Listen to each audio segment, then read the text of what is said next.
Abrimos nuestra Biblia, ahora sí paso rapidito porque si no, ya perdí 5 minutos. La primera carta de Juan, ahí en el capítulo 1. Vamos a empezar a leer a partir del versículo 5. Pero antes, voy a leerles bastante porque a mí me gusta leer mucho la Biblia. Voy a leer casi un pedacito de un capítulo y casi un pedacito del otro. Casi un capítulo del otro. Pero lo que quiero es, antes, quiero que nos podamos contextualizar. Nosotros creemos que la palabra, ¿no?, es viva y eficaz, es como una espada de doble filo, creemos que esta es la revelación del Señor, creemos que en la inerrancia bíblica, o sea, si yo creo que hay una falla, todo es como si fuera el dominó ese que se arma, ¿vieron?, que se va cayendo. Si yo creo que algo es incorrecto, es como el efecto dominó, se tira por tierra todo. Entonces, yo creo que la Biblia no tiene fallas, ¿no? Cuando uno estudia y analiza las diferentes traducciones, y bueno, el hecho de que los escritos originales por un tema de tiempo no pudieron perseverar, los más antiguos son los rollos del Qumran que están en un museo y ni siquiera se les puede sacar foto porque se están deteriorando el material donde fueron escritos. Se valora por estudios que el hecho de que el pueblo de Israel los haya tenido en tan alta estima y como un documento sagrado, tuvieron el extremo cuidado en la transcripción para que no se perdieran ni se diluyera.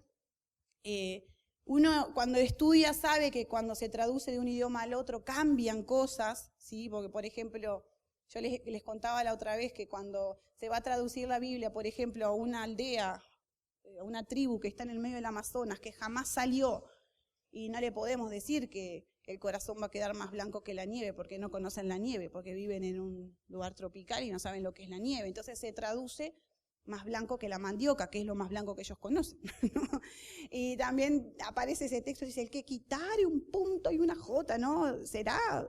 Pero bueno, la traducción es eso, es poder llevar la genuinidad del mensaje, pero entendible para todos. Hoy tenemos varias versiones. A mí me gusta la Nueva Traducción Viviente, que es para mí la más entendible. A mí me gusta, ahora no dejo de leer la Reina Valera, que fue la que aprendí de memoria, y yo cuando me recuerdo un texto no me lo recuerdo en la versión NTV, la recuerdo en la Reina Valera, ¿no? Pero es lo mismo, pero amplía el conocimiento. Entonces, esto de las versiones a algunas personas le dan un poquito de miedo, ¿no? Y un poquito de dudas capaz que aparece, porque ustedes saben que la Reina Valera es una versión de Casidoro de Reina y otra de Cipriano de Varela, que con los años la unieron, pero uno tiene que llegar a entender esto. Si Dios ha permitido que este mensaje llegue a nosotros, es porque es el mensaje de Dios, ¿sí?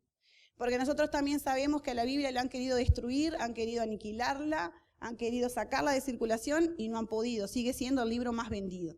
Entonces yo en mi racionalidad sucumbo ante este hecho y entiendo que si nosotros hoy tenemos esta palabra, es esta palabra la que Dios va a usar para iluminar nuestras vidas y para marcarnos y para hacer lo que ella dice, atravesarnos, corregirnos, hacernos ver lo que está mal y prepararnos para toda buena obra, como dice ahí en 2 de Timoteo 3:16. Creemos que esta es la palabra de Dios. Ahora, fuera de esto, cuando uno va a leer, está espectacular poder contextualizar lo que uno lee, porque le encuentra como otro sabor. A mí el estudiar la palabra me emociona, me encanta y me gustaría que todos pudieran hacer lo mismo, porque una cosa es cuando uno lee un textito que no deja de tener el valor de palabra y de revelación y de impactar y marcar nuestras vidas. Un pedazo de este libro de la palabra de Dios ha transformado la vida, ha impedido que alguien se la quite, ha hecho cosas maravillosas. Y no sé si vos recordás alguna experiencia donde estabas hecho pedazo y leíste un pedacito de la Biblia y eso fue como oxígeno, ¿no?, en esa agonía, o fue como así un calmante en el dolor, o fue luz en una oscuridad que te estaba rodeando. La palabra tiene ese poder, está buenísimo. Pero cuando uno encuentra en el contexto donde fue escrita, estudia y escarba un poquito más, se vuelve más deleitoso. Entonces yo hoy quiero leer esta carta, este pedacito de la carta de Juan, pero antes le voy a contar algunas cosas del contexto donde estaba Juan. Espero que no se duerman, por favor. porque a mí me encanta, pero espero que les encante también de la misma forma, ¿sí? Ustedes saben que esta carta fue escrita casi al final de la vida de Juan. Juan fue uno de los 3 discípulos más allegados de Jesús. ¿Se acuerdan de la canción Pedro, Juan y Jacobo en un barquito? Bueno, esa canción es maravillosa cuando uno estudia, porque te hace recordar que estos eran los 3 más allegados. Juan, si ustedes recuerdan, era el discípulo amado, así lo menciona Jesús. Dice que se cree que su personalidad era fogosa. Fue el único discípulo que presenció la crucifixión, ¿sí? Fue el único que murió de vejez, murió de muerte natural, aunque sí la pasó mal porque él fue sumergido en aceite caliente, a él lo intentaron matar, pero él sobrevivió, lo aislaron en una isla, le hicieron esa tortura, que de verdad, yo que soy muy pensadora, no quiero ni pensarlo, porque uno se quema el dedito y cómo duele, ¿no? Imagínate que te bañen en aceite hirviendo, el padecimiento de este hombre por causa de Cristo, ¿no? Porque eran perseguidos en ese momento, pero aún así él sobrevive. Él se cree que en esa isla fue donde tuvo la revelación del Apocalipsis, que después se escribió, a pesar del peor momento tal vez de su vida, en lo que es humano, de dolor y de soledad, y tal vez de pensar que se iba a morir ahí, ¿no? Estaba ahí desterrado, pero aún en ese horrible momento, él tiene un encuentro con Dios maravilloso que marcó su vida y aún sigue marcando la nuestra, ¿no? Entonces, aún en los buenos momentos Dios obra, pero aún en los malos también.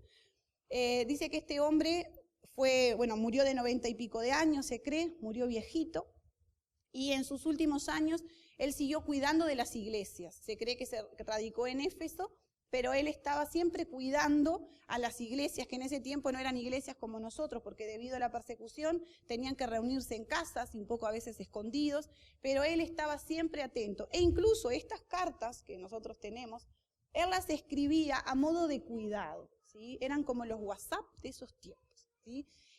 Se atribuye a que estas primera, segunda y tercera de Juan son de él, más allá de que no puso firma. Vieron que a veces cuando alguien te conoce, o te tiene agendado, bueno, decís, buenos días, soy fulano de tal, quería decirte. Uno manda el mensaje porque somos cercanos. Bueno, parece que acá pasó lo mismo. Él mandaba el mensaje porque ya lo conocían. Incluso él usa frases como hijitos míos, ¿no? Había una intimidad, había un conocimiento. Y él estaba en este momento cuidando a la iglesia después de haber vivido todo esto, haber vivido a Cristo en su ministerio terrenal, haberlo acompañado, lo vio morir, lo vio irse al cielo, ascender al cielo, fue perseguido, fue torturado, casi murió, estaba en un momento que ahora les voy a contar cultural complicado, pero él no dejaba de amar a Dios y no dejaba de creer, y es eso lo que le compartía a sus hijos espirituales en ese momento, y nosotros tenemos el privilegio de poder hoy contarlos. Dice que las cartas, ustedes saben que se llaman epístolas, es una carta. La segunda y tercera carta de Juan tienen características propias de una carta, tienen un remitente, un destinatario, tiene saludos, mensajes personales, saludos finales. Después léanla porque es como un poco de chismoso, así, a mí me gusta. Hay un libro de historia que se llama Las Crónicas del Uruguay, que es un autor uruguayo que escribe la historia y la escribe así, como un diálogo cotidiano, no hace como un panorama profesional, no así como una distancia. Él va contando en esas crónicas cosas que se iban contando de uno a otro, como lo que nos pasa cuando leemos la carta de Juan. Es como que vos estás en medio del problema, ay, acordate a fulanito y no te olvides de decir, y agradecele a Mengano, ¿no? Es como que uno entra, pero se apropia del momento y del espacio. Ahora, la primera carta de Juan, que es la que nosotros vamos a leer, no tiene todos estos elementos de carta, ¿sí? Pero se dice que es una carta por frases como él usa de queridos amigos, queridos hijitos, ¿no? Utiliza pronombres como nosotros, yo, eso nos da a entender de que es una carta, y tiene un contenido teológico impresionante, pero no podemos decir que es un tratado teológico, porque sigue teniendo el formato de una carta, por estas pequeñeces que encontramos del formato, pero tiene un contenido teológico espectacular. Acá Juan habla de lo que es Cristo, como es en el Evangelio de Juan, ese verbo que se hizo carne, declara verdades que para nosotros hoy son doctrinas, que son esas verdades fundamentales, habla de que Él es luz, habla de que somos pecadores, habla del arrepentimiento, habla del cambio de vida, habla del amor de Dios, del amor que tiene que haber en cada uno de nosotros y de nosotros hacia los otros. Está impresionante. Capaz que alguno la leyó esta carta rapidito, pero si uno la lee y la mastica despacito, es un tratado teológico. Puede aprender de este texto un montón de verdades sobre Dios y sobre lo que nosotros creemos. Hay evidencias externas que aprueban a que estas cartas las escribió Juan, más allá de que no las firmó. Por ejemplo, Policarpo en el 110 hace referencia a estas cartas. Después Papios, que era, estas palabras son un poco raras, pero a mí me encantan. Papios, que era el obispo de Hierápolis, en el 125 también hace referencia a que Juan había escrito estas cartas. Ireneo, que era el obispo de Lyon y de Viena, en el 185 después de Cristo, cuenta que Papios era un discípulo de Policarpo, que acompañaba a Policarpo, y que aún había sido oyente de Juan, de lo que Juan compartía. Entonces, la veracidad se la da porque cercano a esa fecha que la escribió, había muchos que habían vivido con Juan, que seguían diciendo que él era el que había escrito esas cosas, y seguían compartiendo sus verdades. Esos mensajes que aparecen en la carta de Juan, las seguían compartiendo estos hombres varias décadas después, las seguían diciendo: Dios es luz, Él es verdad, Él es el verbo que se hizo carne. Seguían repitiendo los mismos conceptos que Pablo proclamaba y enseñaba. Estos son esas evidencias externas. Después de las internas, por ejemplo, encontramos que hay mucha similitud en el texto de cómo se escribió el Evangelio de Juan. Sabemos que Juan escribió el Evangelio de Juan. Entonces hay muchas similitudes en la forma de escribir, en el estilo, en el vocabulario. Hace los mismos énfasis que hace en el Evangelio: el amor, la luz, la verdad, el testimonio, la filiación. Habla del Espíritu Santo, ese Paracleto. Usa expresiones que son propias de Juan: el unigénito y el Paracleto. Son expresiones que nosotros hoy las decimos, pero que vienen de Juan, porque eran propias de él, era lo que él compartía, ¿no? Usa mucho el recurso literario del contraste de ideas. Juan habla de la vida y la muerte, de la luz y las tinieblas, de la verdad y la mentira, del amor y del odio, y eso es un recurso literario que él usa, contrapone estas ideas, pero para marcarlas, para fijarlas en el que está leyendo, ¿no? Las tres cartas están relacionadas, tienen una interrelación, la primera, la segunda y la tercera, en cuanto a lo que son expresiones verbales y pensamientos. Entonces, todo esto nos lleva a decir que Juan escribió esta epístola, ¿no? Ahora, estas son evidencias internas y externas, pero ¿cuándo escribió Juan esta carta? Porque no sé si a ustedes les parece o les pasa que cuando vos lees y pensás el apóstol Juan, ¿qué te imaginás? Un hombre mayor, sentado en una poltrona, con una lámpara, un cafecito, un té, escribiendo en un gran ventanal. No sé, a veces uno tiene eso, pues se imagina que los apóstoles eran como los pastores, así una cosa tranquila, ¿no? Pero tenemos a veces como imágenes de perfección. Y él no escribió para nada en esa perfección. Él escribió en un momento que había demasiada hostilidad. Por ejemplo, en lo político, el Imperio Romano estaba en una inestabilidad total. Cambiaban los emperadores a cada rato. A Juan le tocó vivir en el periodo de Nerón. Ustedes ya han sabido de Nerón. Cuando alguien juega con fuego, ¿qué le decimos? Nerón. Era un hombre desquiciado. Él empalaba gente, personas vivas, las prendía fuego y dice que las clavaba en los caminos del palacio, en el patio, y él subía en su carro y paseaba en medio de esas antorchas vivas, ¿sí? ¿Ustedes se imaginan el olor a la carne quemada? O sea, horrible, la tragedia, no sé, no me da ni para imaginarme. Estaba desquiciado este hombre. Prendía fuego a la gente y salía a pasear y a mirar cómo se consumían. O sea, imagínense qué estado político y social estaba viviendo Juan con esas personas políticas. Después, en un año, estuvieron 3 emperadores. Estuvo Galba, Otón y Vitelio. Había inestabilidad. Cuando hay cambios, eso trae inestabilidad, trae crisis. Después estuvo Vespasiano, estuvo Tito y Domiciano. Domiciano fue el que más persiguió a la iglesia. En todos estos años que estaban estos emperadores, la persecución tuvo diferente intensidad. Pero en el momento final, porque Domiciano estuvo ahí entre el 81 y el 96 después de Cristo, que se cree que fue cuando Juan escribió esta carta, fue el peor periodo de persecución de la iglesia, ¿sí? Incluso por eso él había sido casi muerto y por eso el resto de los apóstoles fueron asesinados y fueron muertos con torturas y tuvieron muertes horribles, ¿sí? Pero bueno, esta era la realidad. Los cristianos perseguidos, inestabilidad política. Aparte de eso, recuerden que en el año 70 había caído Jerusalén, había sido destruida, y el emperador que estaba en ese momento, que era Domiciano, vino después Domiciano. Le encantaba todo lo que era el sincretismo y las muchas religiones, y él había hecho que los judíos llevaran sus... en vez de llevar al templo de Jerusalén, la llevaran a Roma. Y ellos no lo querían hacer porque eso no era su costumbre y su hábito. Entonces, como había un poquito de resistencia, él se enojó y por eso mandó matar a todo. Hizo una persecución. Toda la religión que no estuviera a favor de él y que no hiciera lo que él decía, él mataba. Saben que Domiciano se hizo llamar, el título que usó fue Señor y Dios. Imagínense, él se creía que era un Dios. Entonces, el que no lo adoraba, ese se volvía una oposición, como el ISIS hoy, ¿no? Todo lo que no es de su religión y no cree lo que él cree, se vuelve un elemento a exterminar y a destruir, ¿no? El título de él era Dominus et Deus, ¿no? Él era el Dios y el Señor. Entonces, estábamos en un momento político inestable y duro.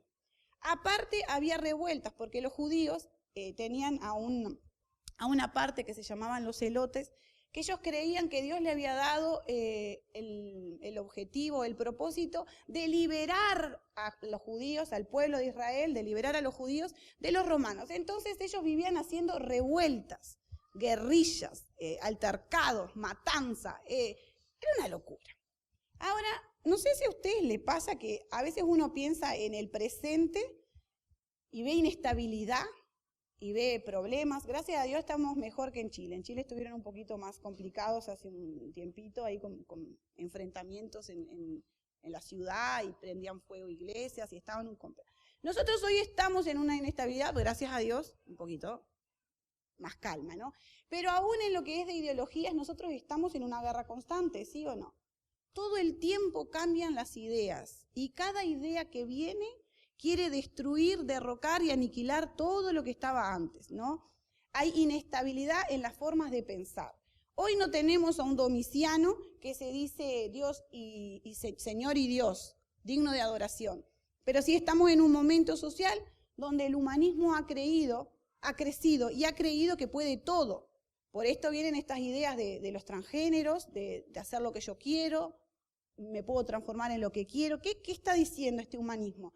Que el hombre tiene el poder, que el hombre es el que decide, que él tiene toda la potestad y toda la autoridad para hacer lo que se le cante la gana, ¿no? Entonces, hoy nuestra realidad no está tan distinta a esta que hace casi 2000 años, ¿no? A veces está bueno pensar estas cosas. Por ejemplo, a nivel espiritual había una rama que eran los gnósticos, que los gnósticos creían que toda la carne era mala, que lo material era malo y que solo lo espiritual era bueno. Entonces estos gnósticos todo el tiempo estaban echando por tierra la obra de Cristo y la verdad de que Cristo era Dios y que se había hecho hombre, porque en su teoría no entraba de que un Dios se rebajara a entrar en un cuerpo de un hombre.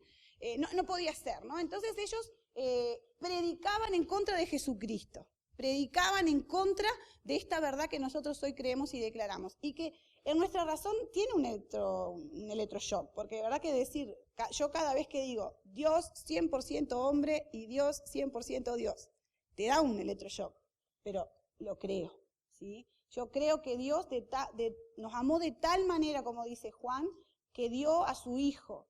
y que parte de ese proceso era hacerse hombre para conocernos, para entendernos y para volvernos a conectar. Yo creo en ese amor. Si yo no creo en ese amor, no creo en nada. No tengo que creer en ese amor. Y lo digo cada vez que predico. Dios, Jesús, 100% hombre, vivió en humanidad y 100% Dios. Y me da el electroshock, pero lo sigo diciendo, ¿no? Porque yo tengo que creerlo, lo creo. Entonces estos gnósticos, al creer esto de que la materia era mala, estaban en contra de las verdades cristianas, no creían en Jesucristo. Entonces el mensaje de los apóstoles y lo que Juan estaba tratando de predicar y de compartir se volvía opuesto. Y también no creían en la resurrección, porque para ellos cuando una persona moría se liberaba del cuerpo. Entonces, ¿cómo iba a seguir resucitando si iba a llevar la carne? No lo creían así. Aparte del gnosticismo estaba el docetismo, que era otra rama media parecida, que tenía una idea similar. Entonces había ideologías muy fuertes que estaban todo el día batallando contra aquellos cristianos en esa época que intentaban cada día conocer a Dios y cada día acercarse más a Él, ¿no? Y disfrutarlo más. Lo mismo que nos pasa hoy. Hoy no tenemos gnosticismo, hoy no tenemos docetismo, pero hoy seguimos teniendo ideologías que nos quieren hacer creer o nos quieren destruir nuestra creencia en Dios. Y hay una racionalidad también que nos tratan hasta de avergonzar, de que somos no cultos o no inteligentes o manipulados, débiles, manipulados por aquellos que nos presentan la fe. Y yo siempre digo lo mismo, el que decide no creer está usando la misma fe al que decide creer. Uno cree que no hay nada y otro cree que hay Dios. Las conjunciones y los entreveros, todos esos sincretismos que había en ese tiempo, siguen habiendo hoy. Hoy hay varias denominaciones, bueno, no voy a hacerle la clase de historia porque ya estamos en hora, pero ustedes saben que la iglesia nació con Jesucristo cuando Él ascendió al cielo. Hay un tronco que es la iglesia apostólica, la iglesia de los apóstoles, después está la iglesia perseguida, ¿sí? Después está la iglesia que se organizó con el Estado cuando estaba Constantino, y luego, que después llegó a ser lo que nosotros llamamos la iglesia católica, y luego de Lutero, que Lutero no quiso nunca romper el catolicismo, la iglesia romana no la quiso romper, simplemente la quiso mejorar, pero cuando clavó sus tesis en aquella puerta, la fracturó. Entonces ahí aparecieron todas las denominaciones que hoy tenemos, bautistas, armenios, los que se bautizaban por aspersión, los que se bautizaban por inmersión, los que tomaban la Santa Cena, los que no tomaban la Santa Cena, y ahí empezó todo este ramerío que hoy tenemos y que a veces compartimos algunas doctrinas y tenemos alguna diferencia de otras, pero en realidad el tronco es el mismo. La iglesia nació con Jesucristo. Aparte de esto, que tiene una esencia cristiana, está todo el resto de las ideas y de las creencias que surgen. Está también quienes adoran a Satanás. El otro día leí un artículo que está la Biblia satánica. No, la verdad, no tengo ganas de leerla, ¿no? Porque siempre he dicho que mi tiempo lo quiero invertir en conocer a Dios y no conocer al diablo. No me gusta leer muchas cosas de esas, aunque también entiendo que es una realidad. Pero bueno, el hombre compartía partes de las verdades, de las doctrinas de la iglesia satánica, de la Biblia satánica, y saben que eran muchas de las verdades que hoy polulan por los medios de comunicación y que tienen un enraizado impresionante con todas estas nuevas ideologías de vida, de transformación, de concepción, de valorización que el ser humano está tomando. Entonces, ese humanismo que está emergiendo, que tiene ya muchas décadas, mucho tiempo, tiene una raíz diabólica, si nos ponemos a pensar. Y era muy gracioso porque cada una de las doctrinas de la iglesia satánica era lo opuesto a las verdades nuestras. El Señor habla de perdonar, ¿no? Y los conceptos decían, no perdones a nadie, desquítate y odia a quien quieras, ¿no? Y cuando uno mira hoy, ¿qué se promueve, por ejemplo, en el feminismo? El odio. Tratando de buscar un derecho, el feminismo llegó a odiar al otro género. Y no tiene sentido, y aparecen entonces todos esos mensajes, no todos los hombres son malos, no todos los hombres violan, no todos los hombres oprimen, pero se volvió una búsqueda de derechos, se enraizó en una verdad maligna y se volvió en un odio, porque si en una marcha feminista llega a aparecer un varón, ¿qué le pasa? Sale pelado de ahí, ¿no? Entonces eso no es búsqueda de derechos, eso se transformó en odio. Así que bueno, después de todo este pantallazo, Voy a leer la Biblia. Abra sus Biblias ahí en Primera de Juan y vamos a ver si le pasa el mismo efecto que me pasa a mí cada vez que yo sitúo, me contextualizo una palabra, un autor, entiendo el momento que estaba viviendo. Cuando yo voy a leer eso que él escribió, para mí tiene otro sabor. Se vuelve distinto. Así que bueno, vamos a leer allí en Primera de Juan, en el capítulo 1, a partir ahí del versículo 5, les voy a leer unos cuantos versiculitos. Dice así: este es, decía Juan, el mensaje que oímos de Jesús y que ahora les declaramos a ustedes mismos. Dios es luz y en él no hay nada de oscuridad. Seguimos creyendo eso. Dios es luz y en él no hay nada de oscuridad. Por más que vengan las ideologías a tratar de oscurecer, a entenebrecer esta verdad, nosotros seguimos creyendo que Dios es luz y esto es una verdad, ¿no? Por tanto, mentimos si afirmamos que tenemos comunión con Dios, pero seguimos viviendo en oscuridad espiritual. No estamos practicando la verdad. Si vivimos en la luz, así como Dios está en la luz, entonces tenemos comunión unos con otros y la sangre de Jesús, su Hijo, nos limpia de todo pecado.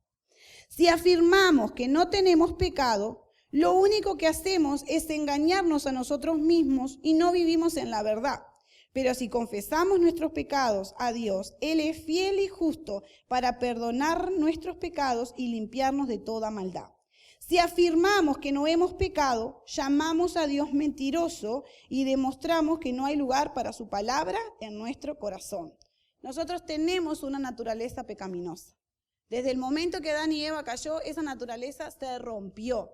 Y hay instintos y pulsiones que son de pecado en nosotros. Por eso hablamos lo que no queremos hablar, como decía Pablo, lo que quiero hacer no lo hago y lo que no quiero hacer, eso lo hago. Recuerdan que Pablo dice, ¡ay de mí! ¿Quién podrá librarme de este cuerpo de muerte?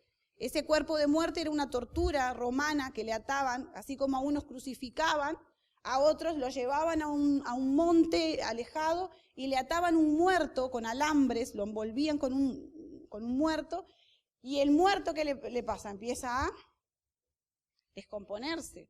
Y esa pudrición del muerto lo terminaba matando al otro. No quiero ni pensar, pero imagínense los gusanos, la pudrición, la inmundicia. Y esa inmundicia del otro, del muerto, terminaba trayendo una muerte lenta y dolorosa. Espantosa la tortura, ¿no? Este imperio romano fue de terror. Y Pablo llega a ilustrar y a ejemplificar que nuestra naturaleza pecaminosa era como este cuerpo de muerte, estaba ahí pegado y no lo podía sacar, ¿no?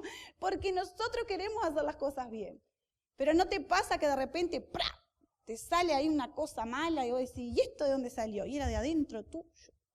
Hay cosas que de repente te enojan y te hacen actuar de una forma que vos decís, wow, ¿qué pasó? Yo no quería hacer esto, no quería decir esto, pero es nuestra naturaleza. Entonces, somos pecadores por naturaleza y no podemos decir que no hay pecado. Por eso cada día necesitamos arrepentirnos, cada día necesitamos pedir perdón, cada día necesitamos la santificación.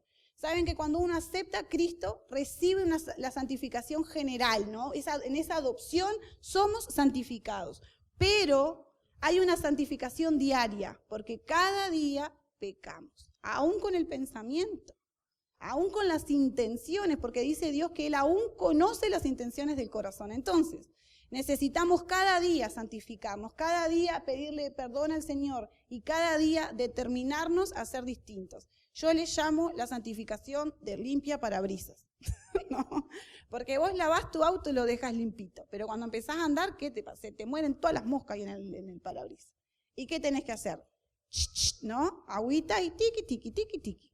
Y haces otro poquito de viaje y otra vez tiqui, tiqui, tiqui. Entonces, así es la santificación, la de limpia parabrisas. No podemos olvidarnos que somos pecadores. Y aún en un medio, en un contexto hostil, seguimos siendo pecadores. Aunque tal vez no pase como Habacuc, que Habacuc entra al santuario y le dice a Dios cuando el pueblo asirio venía contra ellos: ¿por qué los malos prevalecen contra los no tan malos? Obviamente, capaz que venimos en un proceso y ni hacemos la mitad de lo que hacíamos antes, ni pecamos la mitad de los pecados garrafales que hacíamos antes. Tal vez hemos sido librados de vicios, hemos sido librados de conductas destructivas, nos hemos librado de pecados. No somos tan malos, pero aún seguimos trabajando con una naturaleza pecadora. Sigo.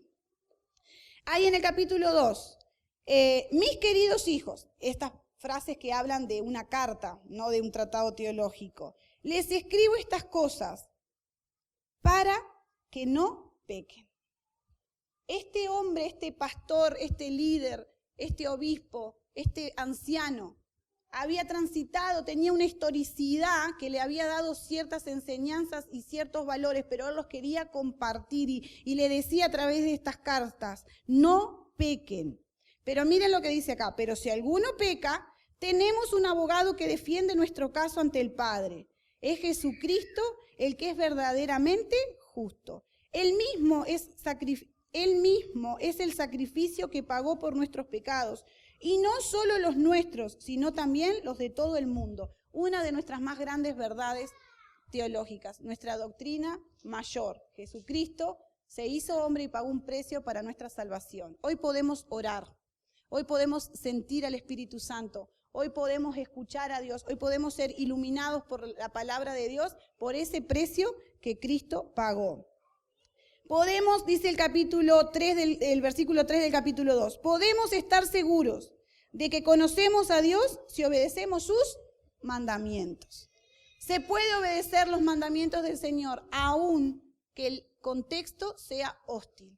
Aunque el medio donde estamos viviendo, Juan les estaba diciendo, aunque todo esté complicado en la vuelta, aunque haya persecución, aunque haya intento de matarnos, aunque estén luchando y todo el tiempo pegándole a nuestras creencias, nosotros necesitamos ser obedientes a esos mandamientos. Si alguien afirma: yo conozco a Dios, pero no obedece los mandamientos, Dios es un mentiroso, los mandamientos de Dios, ahí coma, es un mentiroso y no vive en la verdad. Pero los que obedecen la palabra de Dios demuestran verdaderamente cuánto lo aman. Así es como sabemos que vivimos en Él. Los que dicen que viven en Dios deben vivir como Jesús vivió. Y lo último, queridos amigos, aparece otra frase íntima que nos dice que Él los amaba a quienes les estaba escribiendo.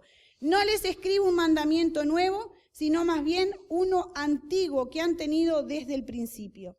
Ese mandamiento es antiguo: ámense unos a otros. Es el mismo mensaje que oyeron antes. Sin embargo, también es un mandamiento nuevo. Jesús vivió la verdad de este mandamiento y ustedes también viven, pues la oscuridad está desapareciendo y ya brilla la luz verdadera. Si alguien afirma: vivo en la luz, pero odia a un hermano en Cristo, esa persona aún vive en la oscuridad. El que ama a su hermano vive en la luz y no hace que otros tropiecen. Pero el que odia a su hermano todavía vive y camina en la oscuridad. No sabe por dónde ir, pues la oscuridad lo ha cegado. Y por acá quedamos. ¿No les pareció distinto esta carta sabiendo todo lo que pasaba? Vos no podés estar diciendo que sos un seguidor de Cristo y llamándote cristiano si vivís en la oscuridad. Si dudás las verdades, si negás a la obra de Cristo, si sucumbís ante otras ideas y vendés tu verdad por una mentira.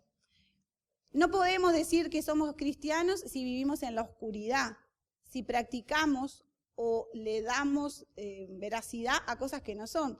A nosotros en este tiempo de vivir en la iglesia, en una familia cristiana, no, hemos tenido el privilegio de saber muchas cosas que a veces no son buenas, pero hay gente que a veces diciendo que sigue a Cristo se va a leer las manos, se tira las cartas, se va a hacer un gualicho para... Miren que les digo en serio, capaz que alguien está diciendo: ay no, sí pasa.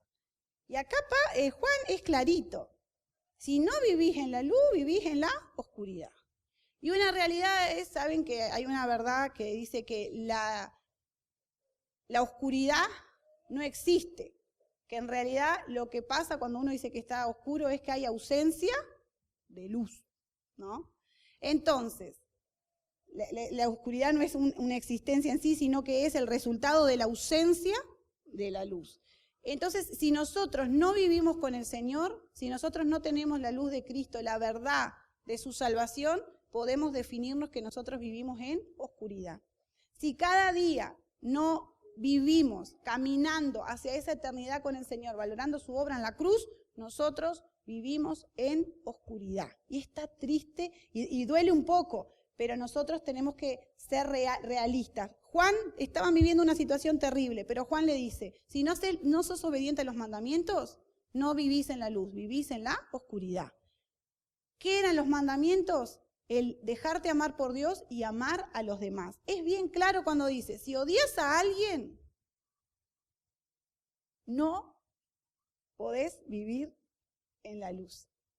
¿Y cómo está difícil esto para pensar? Porque las emociones son complicadas.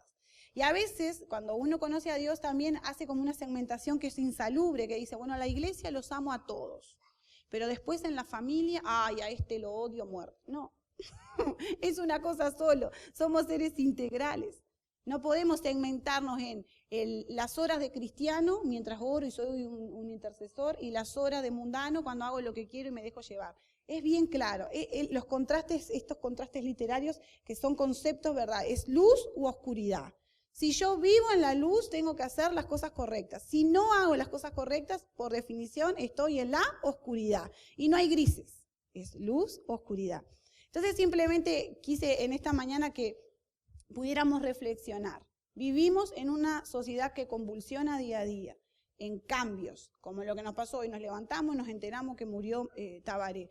Mañana nos vamos a enterar de otra cosa. Mañana va a haber un cambio legal, político, y van a aparecer otras consecuencias. La inestabilidad, el cambio va a estar. Ahora, las verdades de Dios no van a cambiar. Las verdades son eternas y son para siempre. ¿Es luz u oscuridad? Necesitamos entonces entender, me voy a ir con este resumen, ¿no? Que tenemos que vivir en la luz. Entender que tenemos que reconocer que somos pecadores y que cada día nos tenemos que arrepentir, Dios nos limpia y nos perdona, ¿no? Y entender que tenemos que vivir en amor. Y una de las cosas, puede pasar el grupo de alabanza que ya no estamos yendo, y una de las cosas que para mí son fundamentales, si vos no sos amado, no podés amar. Si vos no sabés lo que es el amor, no podés amar. Somos un resultado de una historia.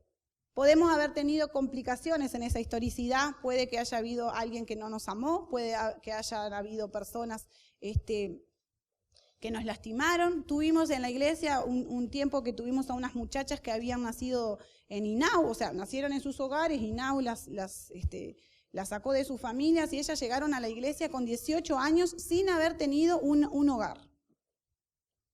Y es impresionante todas las fracturas que deja el no tener quien te ame. Hay un estudio social que yo ya les he contado que se hizo en niños sobrevivientes de una guerra, que se los siguió hasta los 30 años. Todos los niños que quedaron huérfanos y fueron a un hogar se les hizo un seguimiento. Los que fueron adoptados en los primeros 2 meses, ¿sí?, tuvieron vidas saludables. Lograron estudiar, coeficientes intelectuales altos, buenas relaciones y vínculos con los pares. Los que demoraron, ¿sí?, que fueron adoptados algunos años después, hubieron alteraciones en su desarrollo y hubieron marcas, dificultades para el vínculo, bueno, un coeficiente intelectual bajo. Pero lo más abismal era los que no habían recibido un hogar, los que habían quedado institucionalizados para siempre. Fueron adolescentes conflictivos, bajo coeficiente intelectual, serios problemas para vincularse, no sostenían trabajos porque no tenían la capacidad de someterse ante la autoridad, tuvieron parejas inestables porque ni siquiera podían sostener una relación amorosa estable. Ahí en el estudio se hicieron tomografías de los cerebros y era impresionante. El cerebro de un niño de 3 años que estaba en un hogar comparado al cerebro de un niño de 3 años que estaba en una institución, la diferencia de tamaños era abrupta. el niño que estaba institucionalizado tenía el cerebro súper chiquitito, faltaba el estímulo. Entonces, puede ser que a nosotros nos faltó el amor, puede ser, porque las historias son a veces trágicas y son diversas, pero lo que no podemos olvidar es que cuando uno se encuentra con la verdad, cuando uno se encuentra con Dios, cuando uno se encuentra con la luz, se encuentra con el amor de Dios. Y podemos dejarnos amar si queremos. Podemos dejarnos sanar si queremos. Podemos, a pesar de la convulsión de la sociedad, a pesar de lo que este Juan había vivido, a pesar de las torturas, a pesar de la persecución, a pesar de los años que habían pasado y eso no cambiaba porque él era viejo, tenía 90 y pico de años y la sociedad y la situación, el contexto no mejoró. Parecía que cada vez iba peor porque había llegado Domiciano y era peor la matanza. Pero a mí me encanta que este hombre siguió siendo el apóstol del amor y siguió entendiendo que el amor de Dios lo era todo. Él había podido disfrutar un tiempo terrenal con Jesús y él pudo disfrutar esa esencia, que a mí me eriza la piel imaginarme lo que podría haber sido estar cerca de Dios. Porque no sé si a ustedes les pasa que a veces cuando uno está orando, aún solo en el cuarto de su casa, cuando la presencia de Dios se manifiesta, uno siente algo que aún el cuerpo, no solo el espíritu y el alma, aún el cuerpo se estremece. ¿No te pasa que a veces estás orando y tenés ganas de llorar? Y no es que estás amargado. Es esa experiencia de vulnerabilidad que te genera estar con la presencia de Dios, con eso tan grande, con ese soberano, con ese todopoderoso, que tiene la gracia para contigo, de ese regalo de verte, de estar, de acompañarte, pero esto, de amarte. Entonces, a mí me encanta la vida de Juan y me encanta lo que él transmite a esos hijitos amados, que podemos ponernos en ese banquito. No importa lo mal que esté afuera. Tenés que vivir en la luz. No importa que todo el día batallen con tus ideas, que todo el día te digan que no es lo que vos crees, que no existe Dios, que sos poco inteligente si crees. No importa. Lo que sí importa es el amor, es la obediencia, es la entrega, es la integridad. Porque acá aparece esa canción que cantamos, esa integridad. Necesito ser íntegro, todo para Él y vivir sin que nadie me diluya, sin que no entren a la mente, sin que no entren al corazón. Con las mujeres estuvimos viendo el libro de esta Matea de gente tóxica. Cada toxicidad, cada patología, cada uno de los daños de las personas dañadas, ¿saben por qué era? Por su historia. Había algo que había pasado y que eso no había sido sanado o resuelto. Nosotros hoy tenemos el privilegio de poder decidir y de poder permitirle a Dios que nos ame.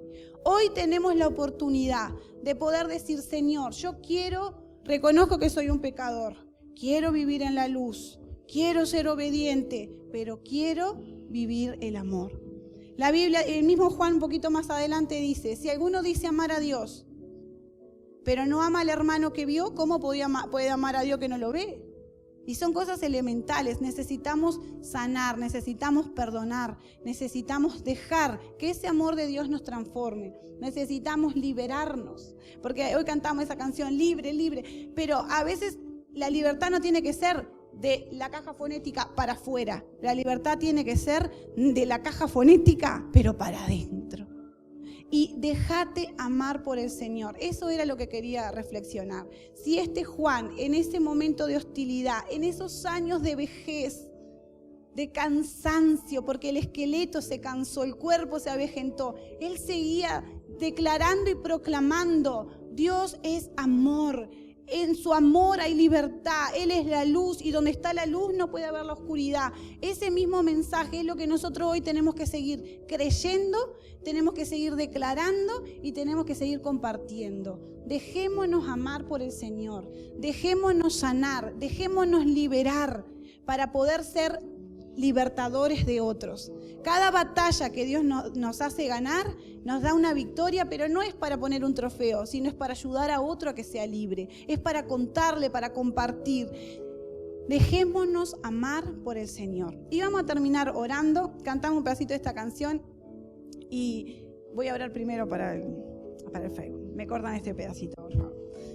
Señor, en esta mañana te damos gracias por tu palabra. Gracias, Padre, porque en ella encontramos, recordando a Juan, esta gran verdad. Señor, tú eres luz y donde tú estás, toda oscuridad se disipa. En tu nombre, Señor, hay poder. Y nada, Señor, ninguna tiniebla va a prevalecer a aquellos que viven tu verdad y en tu nombre declaran la libertad. Señor, en este tiempo anhelamos, Señor, poder tener la actitud de Juan y la convicción en lo que creía que él tenía. Señor, hoy, al igual que Juan, vivimos en una sociedad que convulsiona. Vivimos en una guerra constante de ideas, de conceptos, donde se nos quiere arrebatar muchas veces nuestros ideales y nuestras verdades, donde se nos golpea, donde se nos ridiculiza, donde se nos ironiza, donde cada día pareciera que hay más en contra de nosotros. Señor, pero en este tiempo nos aferramos a esta verdad y nos aferramos a tu palabra, Señor, y determinamos en este tiempo ser la luz, estar cerca de ti para que nos transformemos y nos volvamos luz, para que podamos entender que si obedecemos tus mandamientos, seremos iguales a ti, te estamos imitando. Si nosotros reconocemos que somos frágiles, que hay vulnerabilidad, que nuestra naturaleza está fracturada por el pecado y hay arrepentimiento constante, tu luz estará en nosotros, tu amor se derramará como un fresco ungüento cada día, tu presencia transformará nuestra realidad a cada momento. Señor, en esta mañana, en este tiempo, anhelamos que tu Espíritu Santo pueda despertar nuestro espíritu, pueda alumbrar, Señor, todo pensamiento entenebrecido y pueda disiparlo por completo de nosotros. Toda duda de que tú eres verdad, toda duda de que tú eres, Señor, el verdadero Dios, el todopoderoso, el soberano y el creador de toda cosa creada. Todo aquello, Señor, que quiera afectar esta verdad en nosotros, la reprendemos en el nombre de Jesús y sometemos aún nuestra humanidad y todo pensamiento, Señor, oscuro que no provenga de ti, tu luz en esta hora lo disipa. Señor, ayúdanos en este tiempo a dejarnos amar, a poder disfrutar tu amor como nunca antes lo hicimos, a poder experimentar esa delicia de tu amor que nos da el valor para aún decir que si tenemos que entregar la vida lo haremos, porque tú eres una verdad superior a esta humanidad, a esta carne, a esta realidad de hoy. Señor, que ese amor pueda penetrar en nuestro corazón, pueda transformar los pensamientos y aún ese amor pueda afectar nuestra carne, porque tu palabra dice que la tristeza carcome los huesos.